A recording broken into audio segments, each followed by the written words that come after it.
3. Uncertain and unknown, the mystery of trust.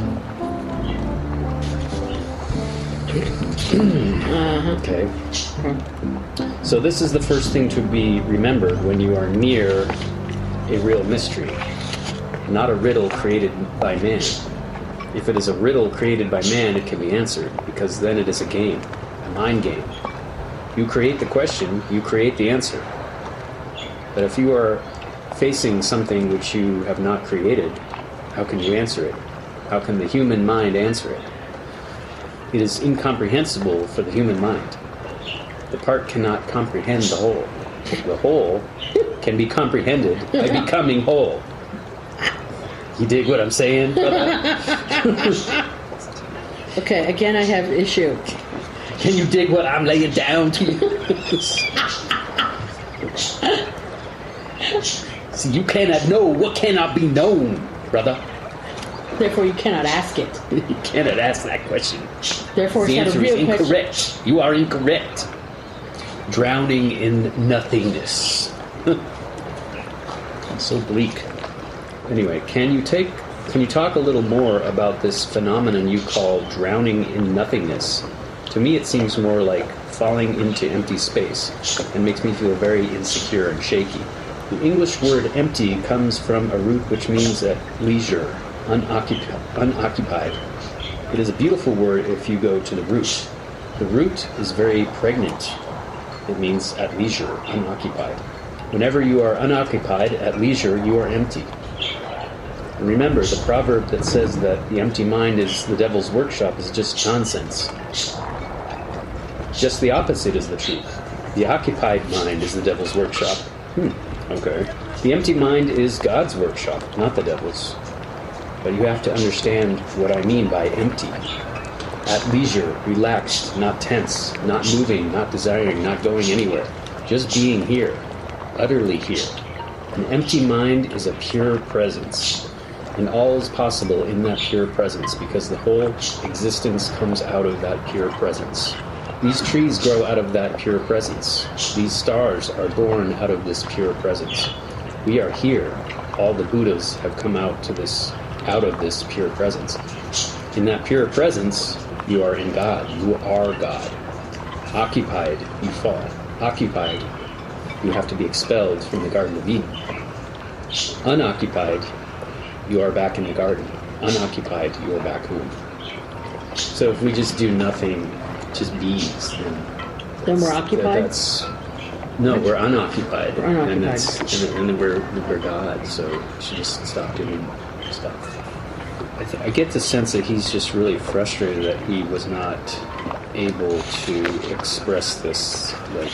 When he was younger? When he was much younger and is like... Yeah. See, it's exactly the opposite of what happened to Krishnamurti.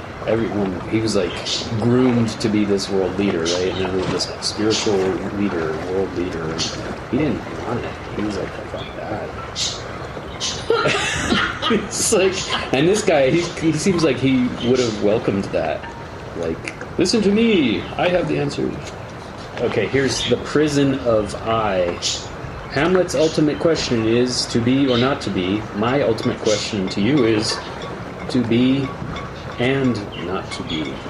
How is it possible? Shakespeare is a great poet, but not a mystic. He has an intuition into the reality of things, but it is only a glimpse, very vague, as if seen in a dream, not clear. His question in Hamlet shows that unclarity, to be or not to be, can never be asked by a man who knows, because there is no question of choice. You cannot choose between to be or not to be. In existential terms, not to be is the only way to be. Unless you disappear, you are not really there. It looks a little difficult to understand because basically it is irrational. But reason is not the way of existence. Existence is as irrational as you can conceive. Here, those who think they are not. And those who think and realize that they are not are only there. Let me read it. Here, those who think they are not. and those who think and realize that they are not, only they are.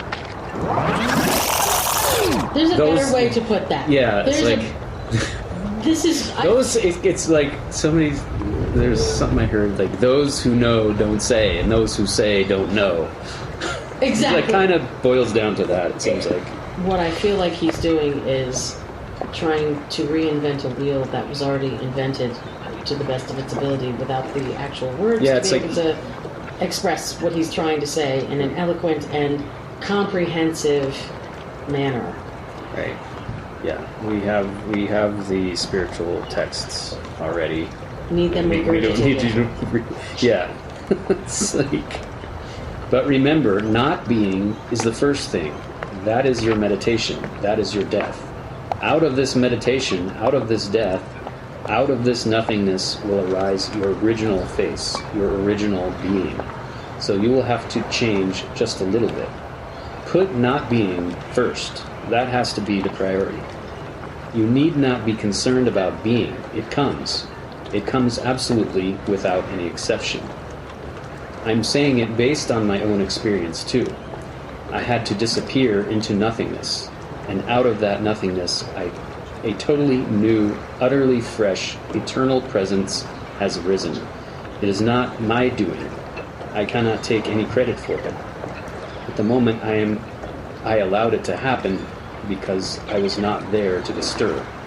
Your not being is necessary first, so that you don't disturb when your being starts arising. Just a little change. You also will have to change your will. What you have put as secondary has to be primary, and what you have put as primary is not your concern. It will come, just as when spring comes. Flowers will come on their own accord. I feel like the epitome of his mental masturbation on what is wrong with everyone else. Yeah, it could be. It's shaping up to be that. Deep Spinach would like to remind listeners that certain word salads, such as those contained in Osho's book, may be hazardous to your physical and mental health. Readers are advised to take precautionary measures. This has been a special edition of Deep Spinach, a production of Javi Media, on the web at www.javimedia.net. For more information, send us a message via the Pony Express. Thanks for listening.